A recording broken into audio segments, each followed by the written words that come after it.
In my first video, I showed you a couple watches that were passed down to me through the family. A Rolex from the mid-1970s and this Tiffany branded Patek from the mid-1920s. Well, I have another. My wife recently obtained this watch that belonged to her father. It's a Hamilton 1920s cushion solid gold watch. This will be a great keepsake for her, and we'd like to get it refurbished so that she can use it. So follow us on that journey as we determine who can fix it and how much that's going to cost.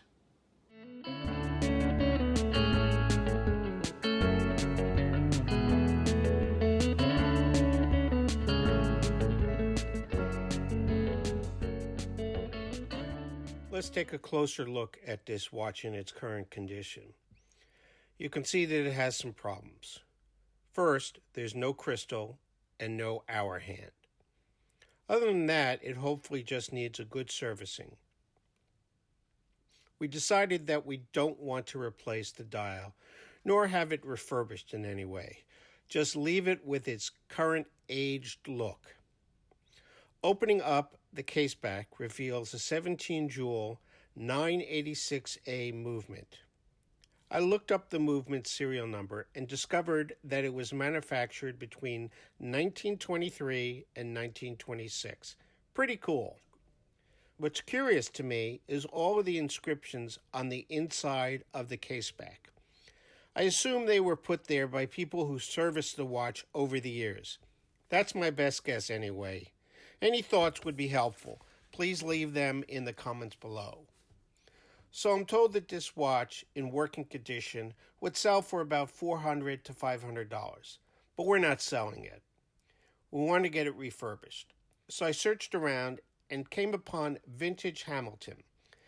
This guy's a collector of Hamilton and has thousands of their watches and a lot of the parts to refurbish them. He also does servicing. I'll leave his link in the description below. He said he could refurbish the watch for about $100. So we're going to give him a try. I've packed up the watch and I'm sending it out tomorrow. So I got this package back today on a Sunday. Yay to the Postal Service. Took less than a week to ship it out, get it repaired, and ship back. I've cut the box to open it off camera, and we're going to take a look at it together for the first time.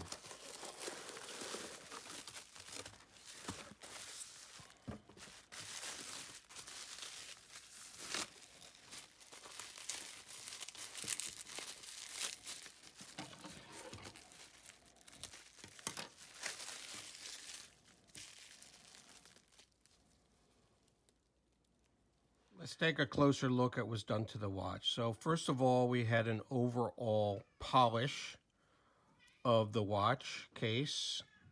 Still trying to figure out what those initials are. I'm not sure they exactly match those of my father-in-law.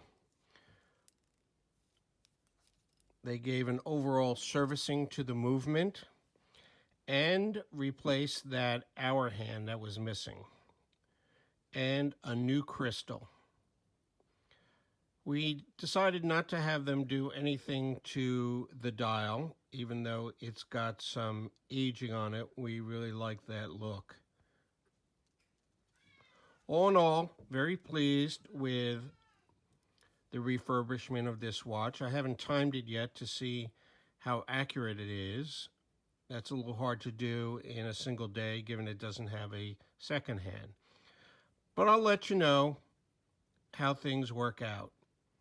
And now I have two watches in my collection, even though this is my wife's, I'll count it as my collection.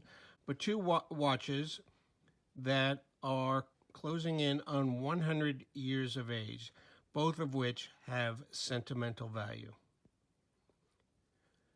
Let's see how it looks on my wrist. A little small for my wrist, especially the strap. Much more of an appropriate size for my wife, and I'm sure she'll treasure this watch for many years as it was her father. Stay tuned for upcoming videos, which will include not only new watches I add to my collection, but other techniques that I've adopted in collecting watches. Thank you.